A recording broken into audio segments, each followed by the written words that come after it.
Well, welcome everyone to this week's episode of the Bamboo Lab podcast. As always, I'm your host, Brian Bosley, and for the past quarter century, I've had the distinct pleasure of coaching and working along some of the world's top peak performers. And here, what we do here each week is we just share their wisdom and experience directly to you. If you feel like you're stuck on that hamster wheel of life and you're just spinning, but you're not really going or gaining the traction that you'd like to gain, well, this is your spot. This Bamboo Lab podcast is written, created, and broadcast just for you, all you strivers, thrivers, and survivors out there. Real quick update. We are now growing. We added a couple of new countries this week with avid listeners and subscribers. We are now being subscribed to and followed on 6 continents. We are in 24 countries, nearly every state, and more than 600 cities across this nation. I want to read one heart letter that came in last week from an avid listener, and this listener said, I want to thank you for sharing your words and wisdom with us. I listened intently to your podcast and felt like you were speaking directly to me. Only 4 minutes in, I couldn't choke back the tears any longer. They weren't all sad tears, though. Your wise words and reassurance gave me the release I needed. I'm proud to share a seat on the bus with you. Whew, that was good. That one touched me and still gives me goosebumps when I read it. All right, this episode is dedicated to the Finley family in Ontario. I want to thank you for the love you share with myself, my children, and my newest grandson, Jack. It was wonderful to see you all last week and how you all connected with Jack so well. So I want to thank you again for your love and open-mindedness and kindness. You know who you are. I love you all very much.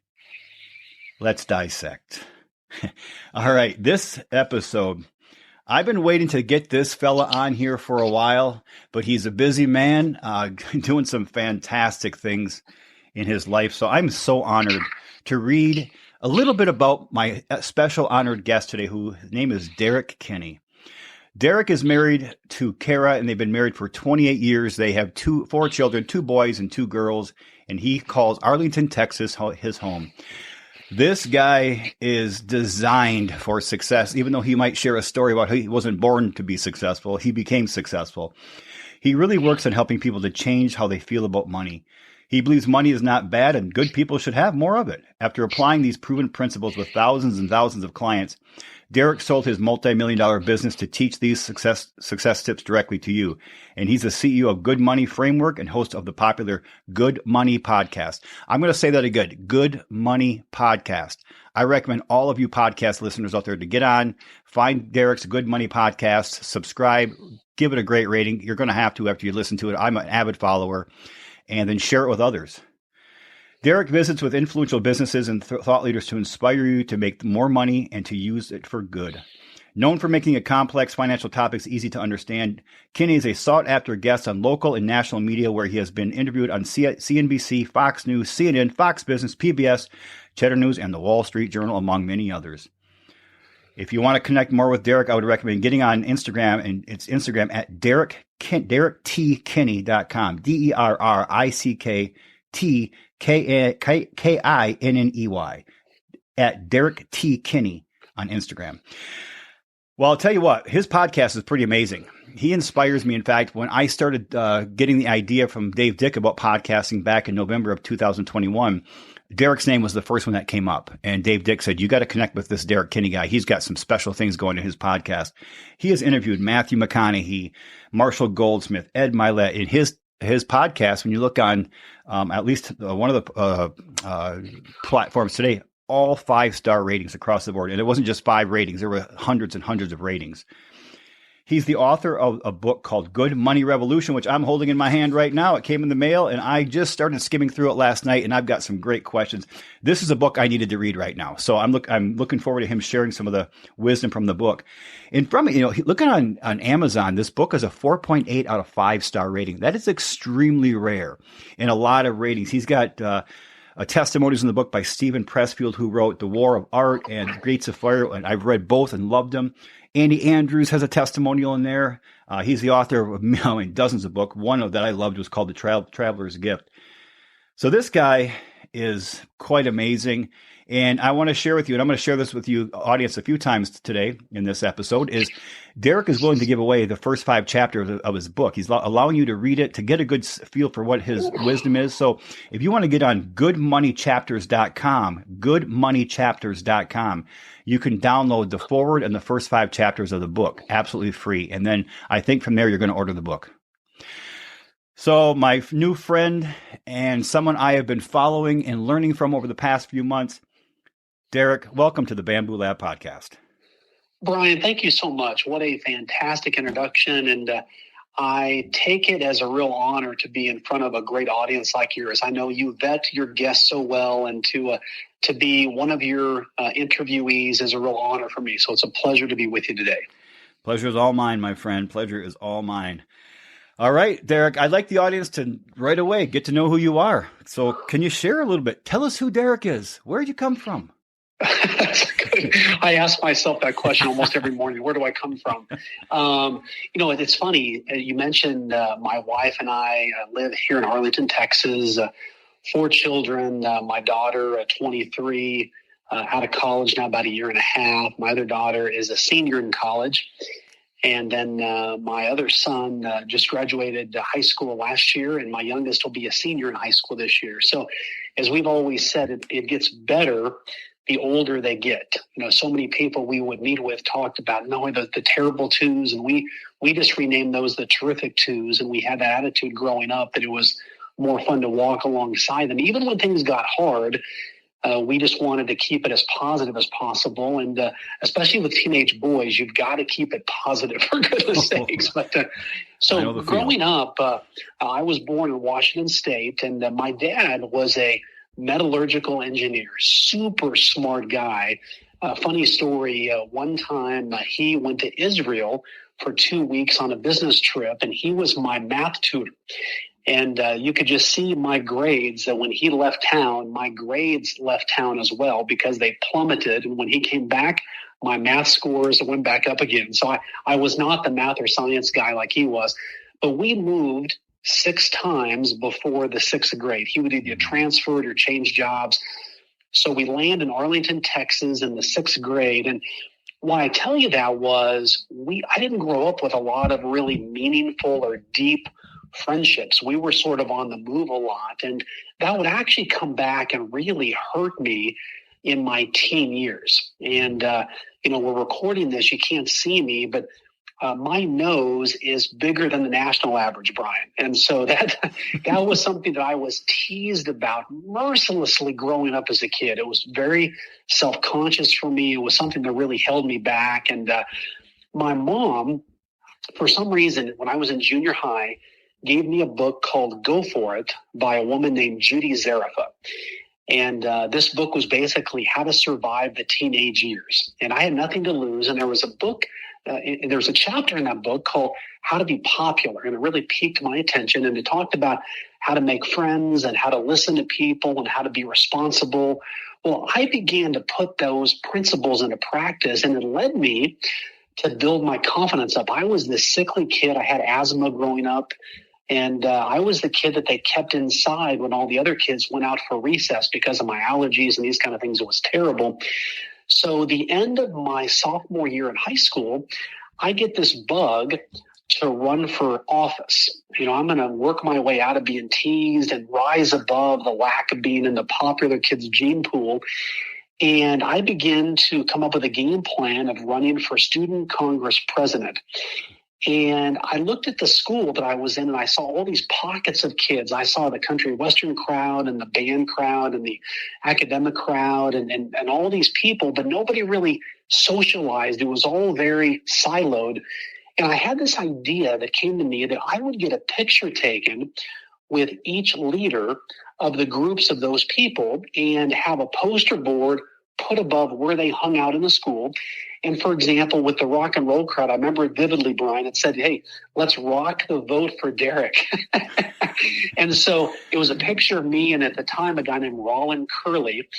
And everybody got excited. Suddenly now a bunch of nobodies became somebodies. And I remember vividly at the end of the school day on election day, I ran against 5 other people we actually won the election. And I say we because it wasn't just me winning. It was all the unpopular kids. It was everybody who was told growing up that you can't do anything, that you're a failure.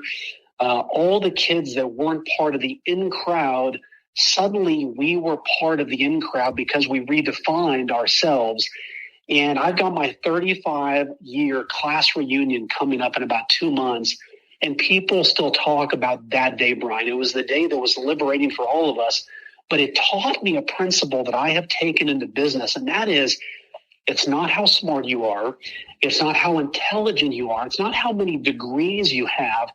But can you make people feel like they're the one person in your universe when you're with them? Can you empathize? Can you connect? And can they feel like that what they say matters to you? And if you can do that, you will be very successful in business. Stay with us. We'll be right back. Get the latest insights from top mortgage pros on Mortgage Connects, a podcast by MGIC. We interview thought leaders from across the industry to share their wide-ranging expertise and candid views on critical market developments and current housing trends. Our guests reveal highly effective marketing and referral strategies, training tips and best practices, and what you can expect from the mortgage market in the future. Hear from experts like best-selling author Todd Duncan, U.S. Bank's Lenny McNeil, and Freddie Mac's Danny Gardner. Listen to Mortgage Connects on your favorite app or at mortgageconnects.com today.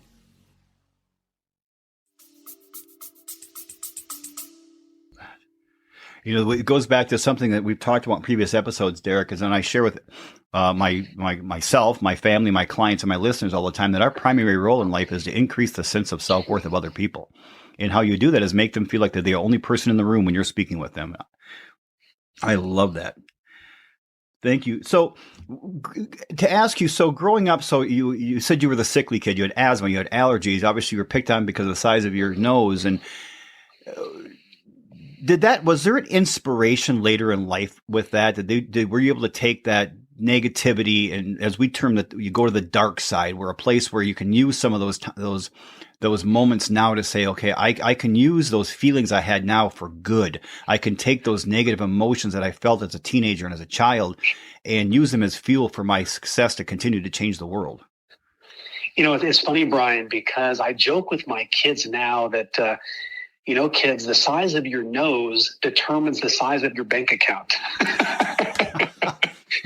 and what I wanted to give them was just a sense of perspective of, you know what, in life, there's three buckets. There's the things I can control, there's the things I can influence, and there's the things I can neither control nor influence. And what I realized was so much of my life growing up was me trying to control things that I simply couldn't control. Now, I would be lying to you if I didn't say that some of the things people said to me growing up and teasing me and berating me didn't impact me even as an adult today. You know, there's that saying that our parents told us because they were probably told it by their parents that sticks and stones may break my bones, but words will never hurt me. That's baloney. Words hurt people every day, and they stick with you almost every day. And let me tell you a quick story, if I may. Of course. I was in the office on a Saturday morning catching up on some things, and I had stepped out, came back in, and I saw my voicemail light blinking. This was Saturday morning, and I was there to catch up on things, and I realized I can easily go down the rabbit trail, and I thought, if I press this button, it's going to distract me, and I could probably wait until Monday. But something inside said, you need to press the voicemail button. So I did, and to my surprise was a woman's voice, a client of mine, in hysterics. She said, Derrick, you have to call me back right away. I bounced a check. She got a letter in the mail that said a check she had written bounced, meaning it was non-sufficient funds. And she said, because of that, I'm going to go to jail. And I thought, what in the world is she talking about? So I realized, look, I could wait till Monday to call her back, but that is not going to fester well over the weekend. I called her back and I said, tell me what happened. She said, Derrick, this is my fault. I wrote a check at the store, but I got a letter in the mail that said it was non-sufficient funds. They're going to charge me, and now they're going to send me to jail. I said, okay, timeout. I said, we will call the bank with you Monday. What she had done is she forgot to move money from her savings to checking. She wrote the check, something all of us do. I've been guilty of that myself. But I said, why do you think you're going to go to jail? So she begins to tell me a story that when she was 7 years old, she overheard her father receiving a call from a store manager where her dad had just gone to buy school supplies for her and her siblings. And she overheard the manager tell her dad, you bounced a check, and I know you did it on purpose, and I'm going to send the police over there and send you to jail. So as a 7-year-old girl, she heard her dad, when you bounce a check, you go to jail. Now she's about 55 years old, okay? And what happened was, after we got this sorted out, I met with her the following week, and we began to dig deeper into this money belief that she had rooted when she was 7 years old. And what began to occur was we both began to realize I would give her good advice over the past 10 years in working with her as her advisor, but she was always resistant to take it. She didn't want to take much risk. It held her back in her career. She complained she wasn't making the money that she deserved. And by us understanding her and recognizing this money belief was like an anchor on her ankle, holding her back financially, within 6 months, Brian, guess what happened? She got a promotion. She got a $20,000 a year raise, and she was taking more risk with her investments, good risk, and making more money, all because she identified something that held her back almost 50 years. And so I think all of your listeners could ask themselves, what is it that may be holding me back? If ever you look in the mirror or you think to yourself, I feel like there's more gas in the tank that I'm using, there's more potential that I'm not extracting, often that may be rooted in a money belief that you might have inflicted on yourself, or someone might have told you. You might have grown up and you might have heard your mom or dad or grandparents. And again, they weren't maliciously doing this, but it was something that they heard from their parents, that banging their fist on the table saying money is bad, and if we had more of it, then we could have the life we want. Or they might have said, and this is the worst possible thing, it grates on me when I hear people say this, they might have said, in life there's the haves and the have-nots, and our family are the have-nots. Well, when people hear that and they grow up in a world like we have today, limiting themselves, thinking, well, no, money is for other people.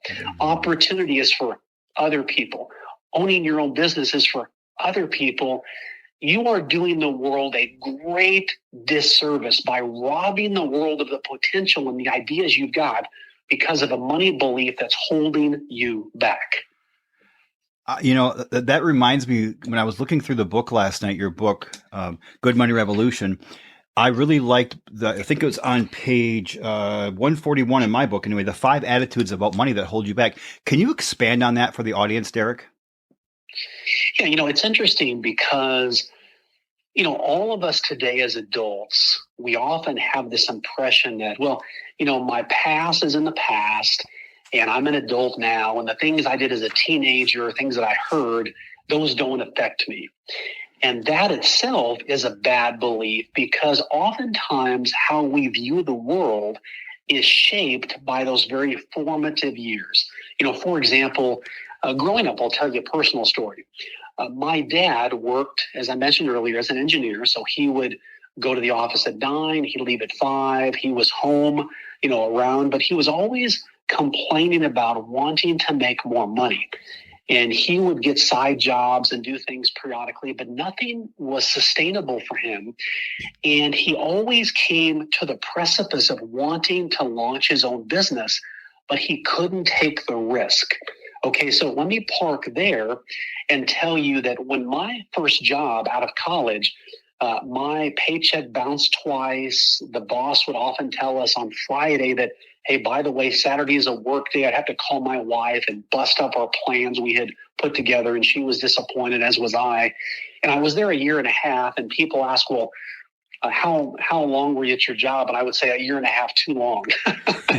But it taught me a lot about small business. And I began to run my small business that I started on the opposite of how the business was that I worked in. And what I realized was I reached a turning point where I could either stay in that job and I would be betting on someone else telling me my value, that I was worth 4% more every single year. I would be betting on someone else to tell me, here's how much I was valuable to them. Or I could bet on myself and choose the path less followed, blaze the trail of my own. And I recognized in that moment, as I sat there in my office one day, Brian, that my dad faced that decision, and he chose to stay on the salaried route, and it cost him. I chose to bet on myself and build a financial planning business. Now, I say all that because my dad actually was one of the biggest encouragers to me, even though he wasn't able to take the leap himself. So he really had no credibility to be able to tell me what to do to grow a business. He had intentionality because he would tell me, Derrick, nothing ventured, nothing gained. And he would marvel in his later years. He passed away about 2 years ago from cancer. And he would marvel in his later years. He said, Derrick, how did you become so successful? How did you become a millionaire? How did you do these things? And I said, well, part of it, Dad, as I looked into his eyes, I said, you told me nothing ventured, nothing gained. And so he had to process in his mind that he knew he wasn't able to do it, but verbally he helped me do it. And so what I would tell people listening right now is just because a bad money belief may have held you back does not mean that you can't inspire your children, inspire your grandchildren, inspire yourself at whatever age you are listening right now in this moment to this great podcast, that tomorrow can be a better day filled with more extraction of your potential than it was today. And that's what's at stake right now. Listen, if you don't recognize and pull back the bad money beliefs you have right now and what may be holding you back, maybe it was somebody, heck, when you were 5 or 6 years old on the playground who said, you're not worthy, or someone who mistakenly said as a teacher, maybe a professor in school that said, you know what, you're really not made to do well in school. You're just going to have to settle for this in life. And you lived into that. I want to crumple that piece of paper, toss it out the window. Let's put a new whiteboard in front of you and craft out what your life truly could be. I'm writing, so bear with me, Derrick. You bet. I'd like to pause just for a moment and share some of the learnings I've received so that the Bamboo Lab audience can capture some of these. And, you know, I really liked, you know, Derrick's concept of, you know, he said he was sickly at a young age. He had asthma and allergies. He had trouble making friends because he moved 6 times before between birth and 6th grade. And he had a big nose and he was teased mercilessly for that. But then went out and decided that I'm going to jump into school politics, and he won.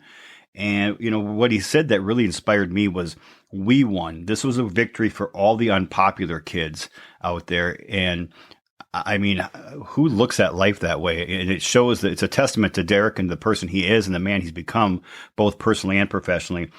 And it's, you know, it's not how smart you are, he shared, but it's how you make another person feel. Make them feel like they are the only person, the most important person in your universe when you are with them. The idea of, you know, the things we can control, things we can influence, and things we can do neither of. And as we've called it on the Bamboo Lab podcast in the past, the CIA method: control, influence, and accept. And remember out there, audience, words do hurt and they do stick. I have many incidences in my life where I still think of them. Times where I was called a name or told I couldn't become somebody or do something. And, you know, and they hurt for years. And so many people can't get out of that spiral, that death spiral. They go down that rabbit hole and they continue to believe that. But as Derrick shared, it's, you know, what is it? You know, what's holding you back? What is it? What were you told? What did you learn? What experiences did you have as a child that are holding you back? But with that, do you still have more gas in the tank? Because so many of that is rooted in a money belief. You know, and like he said, it's an opportunity to right now, at this moment of your life, not tomorrow, not the next, but this moment, to take a bet on yourself. Do yourself a great internal audit and bet on yourself. And whatever money belief you've had, you know, painted on your whiteboard in your belief window in the past, you can erase all that, crumple up that piece of paper, get a new whiteboard, and inspire yourself now, inspire your children, inspire your grandchildren, those people around you.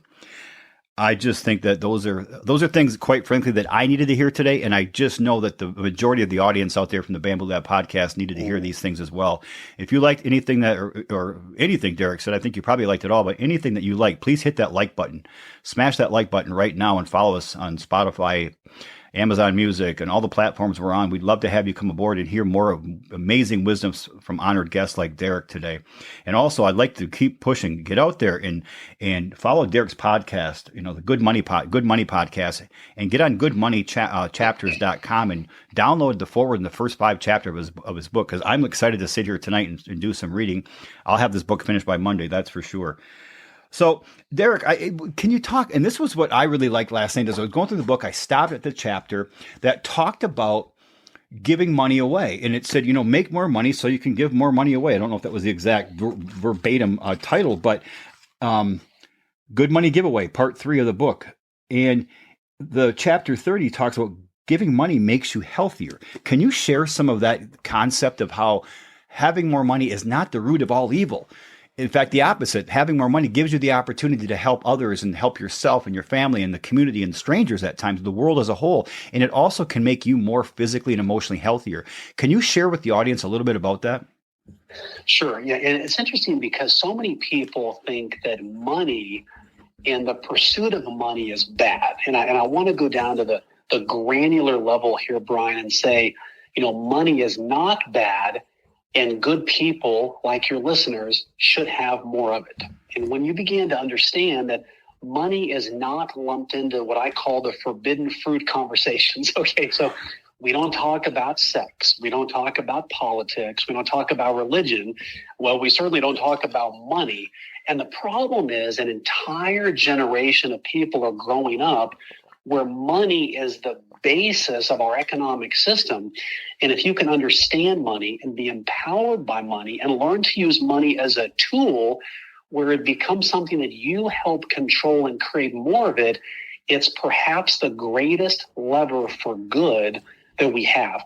And so having said that, I think it's important for people to recognize that giving money is so powerful, but oftentimes they think that giving is a win-lose scenario. So for example, if I wanted to give to, let's just call it the Bamboo Lab Foundation, Brian, and you gave money to support students to help them reach their full potential, just hypothetically speaking, and I gave a donation to the Bamboo Lab Foundation, well, it'd be easy for me to think, well, if I gave $100, then I am losing $100, and this foundation is gaining $100, and it's viewed as a transaction.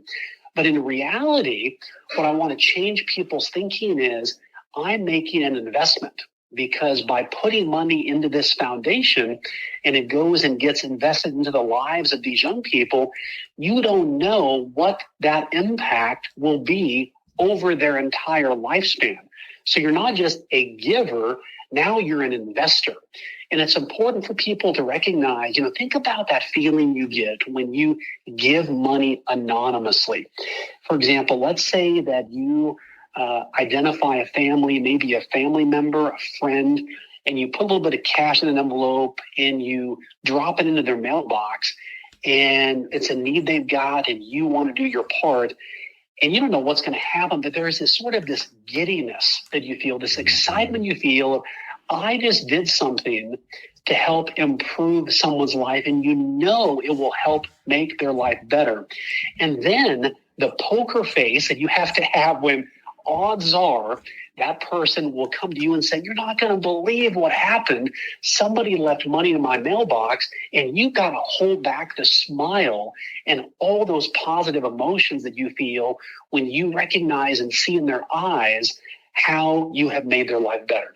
So let me tell you a quick story. Actually, 2 stories. Please. So Dr. Mike Norden, he's a professor at Harvard. He goes on to the University of British Columbia and does an experiment.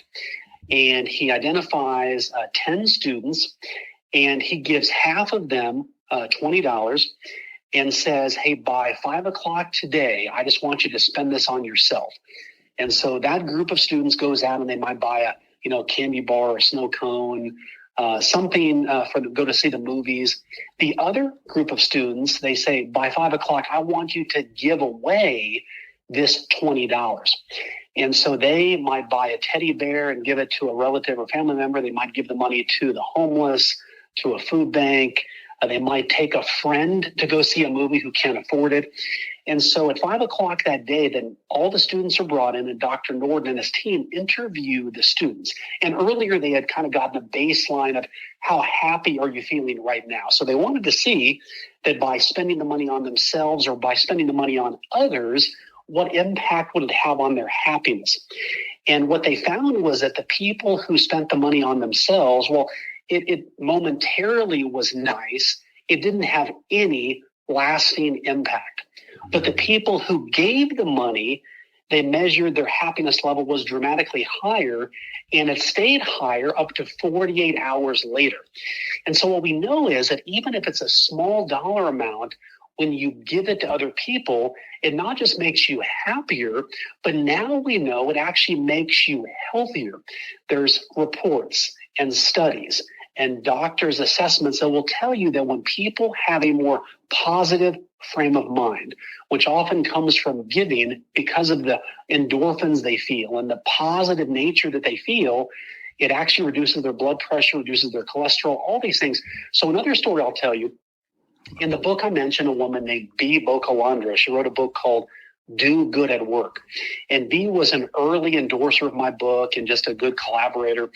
And so she does studies on the brain and how positive acts of kindness impact your brain. So what she does is she talks about a group of people who were watching commercials. And when they would see a normal commercial on, let's say it's about a new car or it's a new product or service.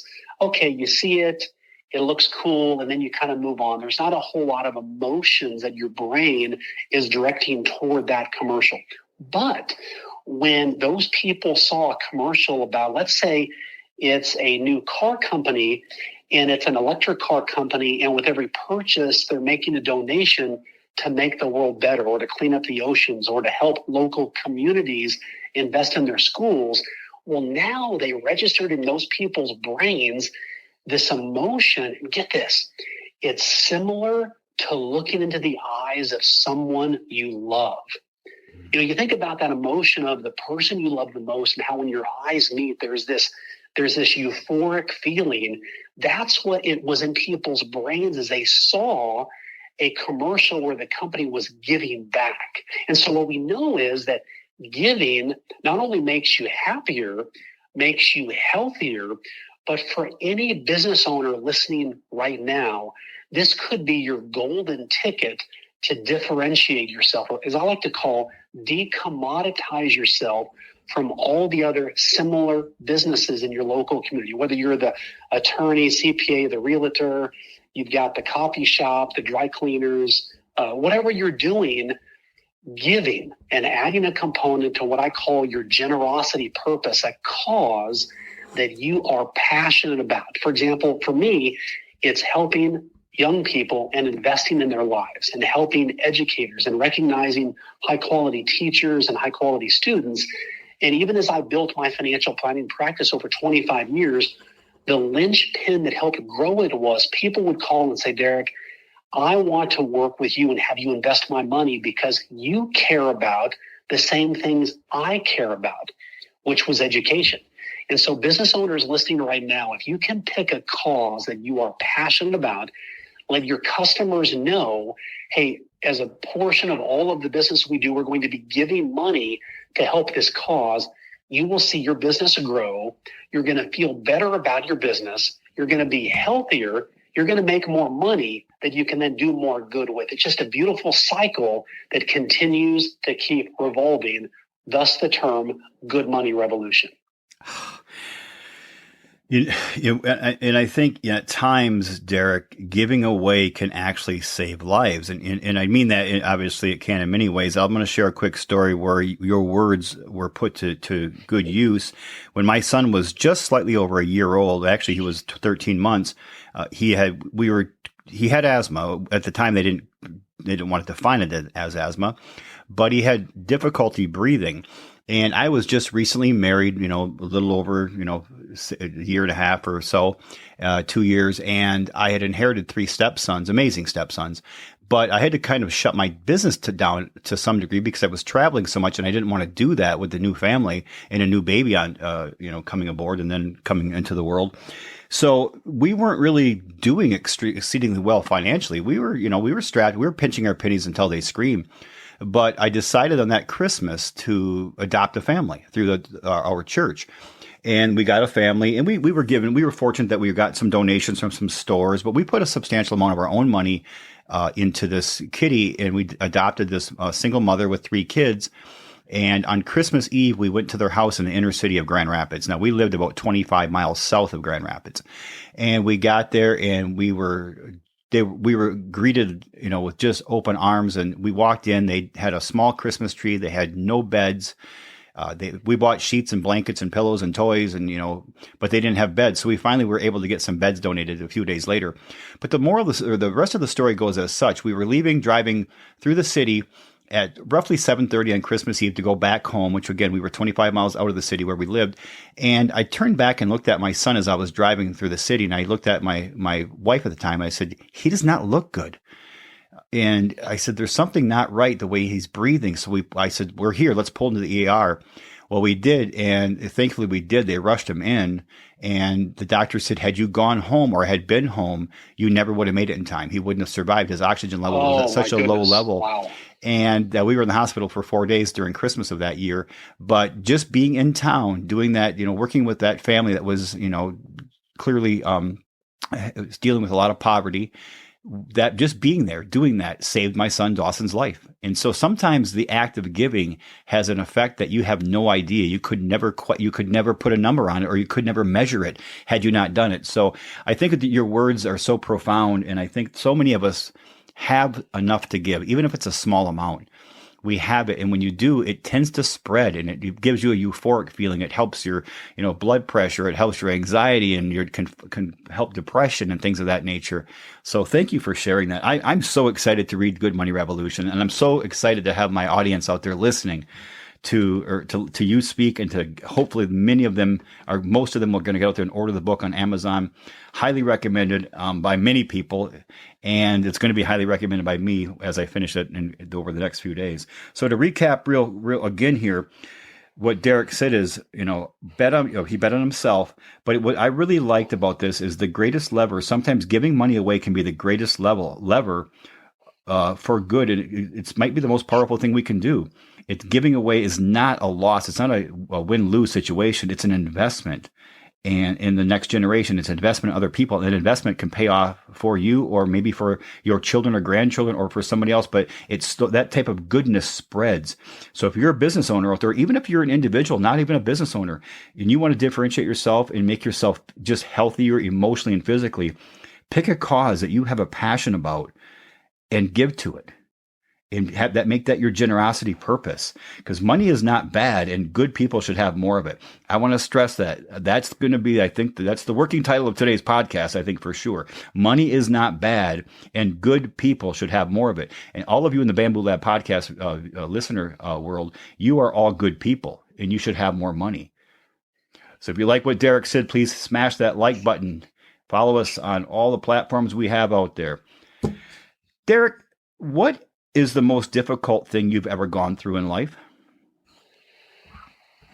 Such a good question. Looking back, the rearview mirror of our lives is such a powerful reflection. And one thing stands out, and it's helped shape my decisions even to this day. So I mentioned, growing up as a pretty sickly kid, and the recognition that by betting on myself, it builds confidence. And I think of it as kind of layering. And so when I launched my financial planning business, a mentor told me, Derrick, if you can accept and embrace rejection, you will do very well in this business. And I remember there were some really smart people who were in my training class, executives from corporations, people who are really good in finance. And I never said that I was the most intelligent person in the room, but I had enough intelligence to get people around me who could fill in any gaps I had so I could care for the people I was working with. That was the greatest asset that I had. And so as I grew, we reached a point where organic growth was only getting our practice so far. And I began to be interested, Brian, in buying other financial planning practices. And one in specific was in the Richardson area. This would have been, 1999. Actually, I'm sorry. This would have been 2009. And at the time, it doubled the size of our practice. And I didn't see how I could do it, but I just felt like this was the right move for us to push us and take our systems that had helped us be successful over to a bigger practice. And people really questioned me. People said, Derrick, you don't have enough money to do it. You don't have the time to do it. But I did it. And I learned something about that. First of all, you can get a great amount of leverage with a little bit of money. So, for example, the banks were not lending back in those days at all because they didn't understand the recurring revenue model. There was no real estate. There was no land attached as collateral. And so a family member stepped in to lend me $200,000.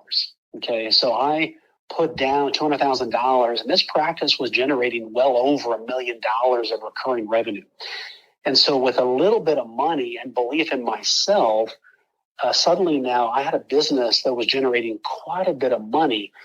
And what happened, though, and this was the biggest lesson, the non-compete agreements that I had signed by the advisors I bought the practice from, they're only as good as the people that sign them, was the lesson I learned, Brian. And those advisors began to violate those non-compete agreements immediately. So if you can imagine this, where advisors who had sold the business to me, they're still, working on their own practices and so forth as part of the transition. And when clients would walk down the hallway to see me, they would see them and want to keep working with them. And so money was literally rolling out the door as I had loans to pay, bills to pay. So it was a dark, dark time. And I thought about, boy, do we file bankruptcy? How do we handle this? And my wife was so gentle and encouraging. She said, Derrick, whenever you have faced adversity, you've always leaned in and not cowered back. And that was the mantra of how we built the business. And even buying this practice, another mentor told me one time that when he would grow, and pardon my French here, but he would say, Derrick, I always bite off more than I can chew, and then I chew like hell. And that is how I have always built my business, was I would back myself against the wall and work my way out of it, because for me personally, it's what motivated me, because it was me against the world. It was this mentality. And so that's what we had to do. So as I was facing all this adversity, I actually kept investing as the market kept dropping. So remember 2007, 2008, big recession, mortgage crisis. And what happened was about March of 2009, the market turned back around, began to come back up. And it was the purchase of that practice that grew my net worth the highest it had ever been up to that point. And so while I was experiencing a personal adversity, I was experiencing a financial success at the same time. And what happened was, as I went on to buy other practices, I realized, well, Derrick, you didn't die, you didn't lose a limb, but you did get a business education that no college could possibly prepare you for. You just had to work your way through it. And it then led me to buy 3 other businesses with better knowledge and better information. But had I not bet on myself big time the first time, I wouldn't have been confident to keep betting on myself. And then eventually 2 years ago, Brian, to then sell this nationally respected financial planning business, to then launch Good Money Revolution, to launch the podcast, the book, to do coaching, to help local business owners dominate their market like I did. And so what I would tell your listeners is, the first bet can be the most painful. You're going to second guess it, but you just have to make it work. No bet is ever perfect, but I just think betting on you is one of the best investments that you can make. That's amazing that you went through that. You hear a lot of the non-compete agreements go south and go sour, and just getting to know you over the past few conversations we've had, your authenticity just shines through, your genuine nature. That must have been an extremely challenging time for a man who's probably always been very trustworthy and people can count on you, now to have to deal with somebody who is the antithesis of that. And yet you turn it into what you've turned it into. So kudos to you, my friend. That is quite amazing. Well, I will, Brian, thank you. Thank you. That means a lot. And I share that story because I don't want to be a guest on your show that makes it sound like everything is great and it's all dancing through the tulips. Success is a whole lot of adversity with successful moments squeezed in between. And if you can embrace and understand that that is what success truly is, then when adversity comes, you're actually welcoming it like an old friend, that you just limit the time they spend in the house and you sort of kick them back out, but you recognize this is part of the deal. And what I learned is that when you go through tough times like that, it does make you more of who you already are. But also, I will just leave this with your listeners. People often hear the term CEO and they think Chief Executive Officer. But what I've learned is that the words CEO mean Chief Energy Officer. And what you got to do is, when I was calling clients to touch base with them, if I ever came across and let them know that the whole practice is going to heck in a handbasket, people are stealing my clients, and I let them know that, they might think, oh my gosh, Derrick's not doing well, the practice isn't doing well, we need to move our money. Because if I talk to somebody once every quarter, you want to make sure you're bringing the energy and you can compartmentalize any issues you've got and deliver what the client needs. And so I'm proud to say that for the most part, clients never knew the adversity that I was feeling internally because I was focused on them and not on what I was feeling inside. And if you can keep doing that, I'm not saying don't acknowledge it, but as a business owner, you want to make sure that you're focused on your clients' and customers' problems and not sharing about your problems. One of my podcast guests shared with me that, Derrick, if you can remember, everyone's favorite radio station is WIIFM, which is What's in It for Me. Everybody loves that radio station. That's their favorite. It plays their best music every day, all day. And if you can solve their problems and you can help be the solution to their problems and walk alongside them, helping them solve their problems, never guaranteeing that you can solve it, but you are the caring person to help them solve it, then you will build a sustainable, and I think right now, a business that stands out in a crowded marketplace. I could not agree more. Audience, capture this right here, okay? What Derrick said over the past few moments, he's always accepted, he was taught, I should say, to accept and embrace rejection. It's part of life. Success is a whole lot of adversity with successful moments, squeezed in there at times.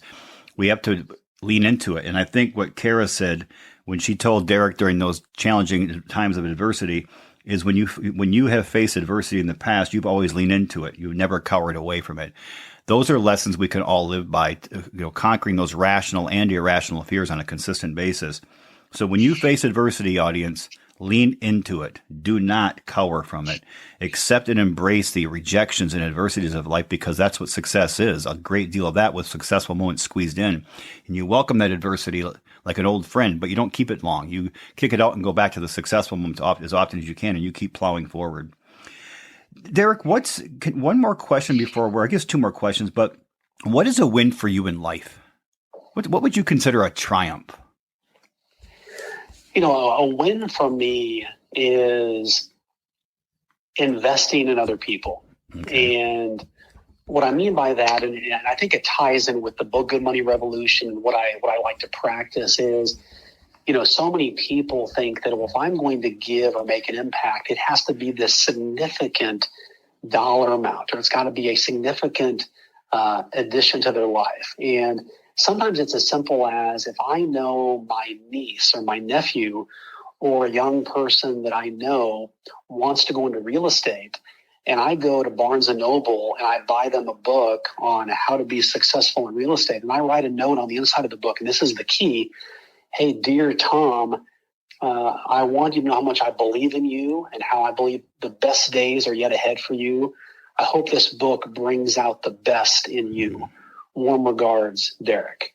Well, that book might cost me $25, but I know that book, with expressing belief in someone I care about, could generate tens of thousands of dollars. And doing that over and over again, to me, drives me to want to make more money to then do more good. And how I do that, yesterday was a really good day for me, Brian, and I'll tell you why.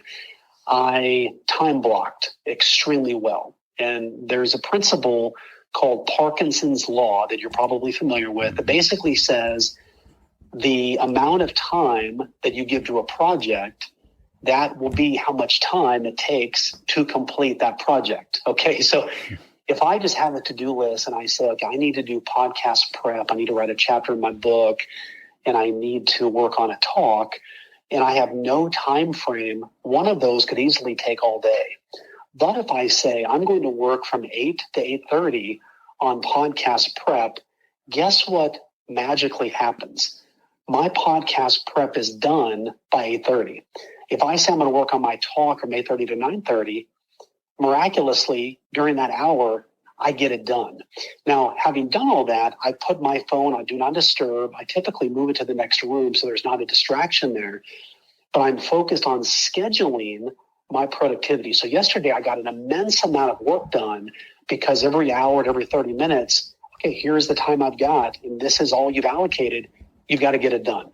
And so the game that we're all playing right now is how do we manage time? We all know we all get 24 hours in the day, but yet some people are dramatically more productive than others. And what I believe is that, as my debate coach in college taught me, busy people get more done.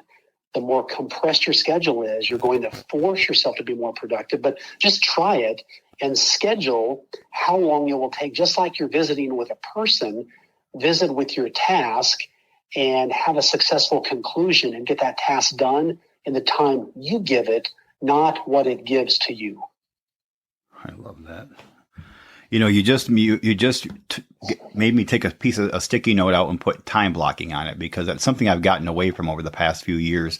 I used it successfully for so long, and like everything else, nothing fails like success at times. And this, right. And it certainly is something I'm going to start putting into practice parts of my day. What's next for you, Derrick? What's next? What's the next big move for you? Well, I'm excited to tell you, the Good Money Revolution has become a national bestseller. Mm-hmm. And candidly, I didn't expect that. I wrote a book based on a message that I saw in culture that said money is bad, and that if you have money, you're the villain in the story. And if you're successful, then people will think you did it by ill-gotten gains, and therefore you should make a lot of money to then live under the radar. And I wrote this book to counter that because I think the stakes are too high. I think that people need to know that money is good. The Bible says the love of money. So I'm not saying I love money, but I just really like it. And I know it's a powerful tool. And to me, money is a game. And it's a game I want to help people win, because there's just a couple simple rules. And I talk about those in the book, Good Money Revolution, how to win at the game of money. So what I'm doing now is, how can I serve the most people? So I sold my business 2 years ago with not a plan in place per se of I'm not going to the next job. I just knew in my heart that I wanted to help more people. And to do that, I needed to bet on myself again and then build this from scratch. And so we've launched the Good Money Podcast, which is growing dramatically, really giving people the tools they need to make more money and do more good, especially business owners. Have written the book. And now the next thing that has come out of the book, Brian, is local business owners, which is what I had, a local business, want to know how to stand out. And so now we're doing coaching and consulting all around the country, helping local businesses dominate their market? How can they identify more of their ideal customers, the ones that they can solve the best and most direct problems for, and be the solution for those people, where there's clarity, where people can know, here's what the business does, here's the problems they help solve, and here's how they can help me. So many business owners overcomplicate their marketing and their branding, and customers are left to burn so many brain cells that they simply move on. And I want to make sure the business owners provide clarity and have that generosity purpose, like I did as a financial advisor, of tying a cause they're passionate about, where it makes people want to do business with them and often even pay more because they're part of something bigger. And that's how business owners can become the heroes in their community, where customers want to work with them and they're helping make their communities even better.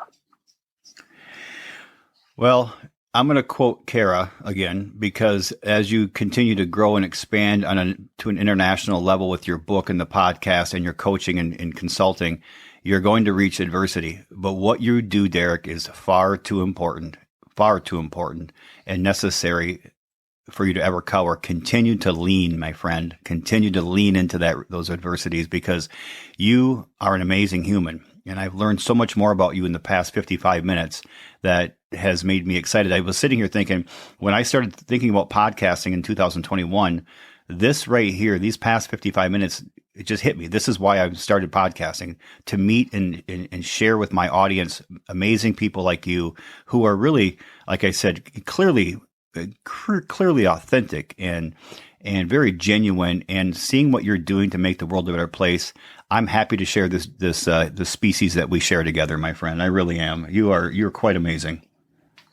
Brian, that means a lot. I'm humbled. I'm thankful for that. And, when you ask me to be on the podcast, I get asked quite a few times to be on podcasts, but I wanted to be on yours because I know your heart, and even the heart letters that people write in. You're wanting to add value to people's lives. And that's really the takeaway I would have, is don't make anything about you, listeners. Make it about the people you're talking to. And that erases a lot of the worry about needing to be perfect. We know the enemy of action is perfection. And if you can just focus on the other person, as messy as it may be, they will see that value. And so, Brian, thanks for having me today. This has been a real joy and really the highlight of my day. Thank you so much. It's an honor. And I know we're going to get letters and asks and requests to have you back. So I hope you'll take time from your busy schedule in the future to join us again and honor us with your presence and your wisdom. Well, I don't know about honoring you with your presence, but I will definitely, I'll bring the best I can and be happy to join you. So thank you, Brian, for what you've done. It's a real honor. The honor is mine. Thank you, my friend. Ladies and gentlemen, as we wrap up here, I just want to share with you Derrick Kinney. Please do yourself a favor. Listen to his podcast, the Good Money Podcast. Get out there and go on to Good Money Chapters at goodmoneychapters.com, goodmoneychapters.com. Download his forward in the first 5 chapters of his book. I do want to share with you the first 5 letters, heart letters we receive, whether through text, email, Facebook, Instagram Messenger, sharing with me what you received from Derrick's wisdom. The first 5 heart letters this week are going to get a free copy of Derrick's book, The Good Money Revolution, on me. So please get on there, and also do yourself a favor. Jump on his website, www.goodmoneyframework.com. That's www.goodmoneyframework.com. From there, you can look at the book, you can listen to podcasts, you can see it all in one fell swoop. So, Derrick, again, I thank you for being such an amazing guest on the Bamboo Lab podcast today. Brian, thank you so much. It was a pleasure to be with you. Thanks for having me.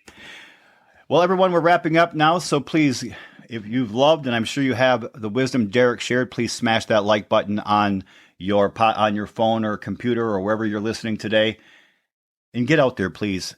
Sculpt your life. What do I mean by that? Get out there and strive for your best each day. Show love and respect to others, and live consciously. Thank you all for being such amazing fans and listeners and followers of the Bamboo Lab podcast. Until next time.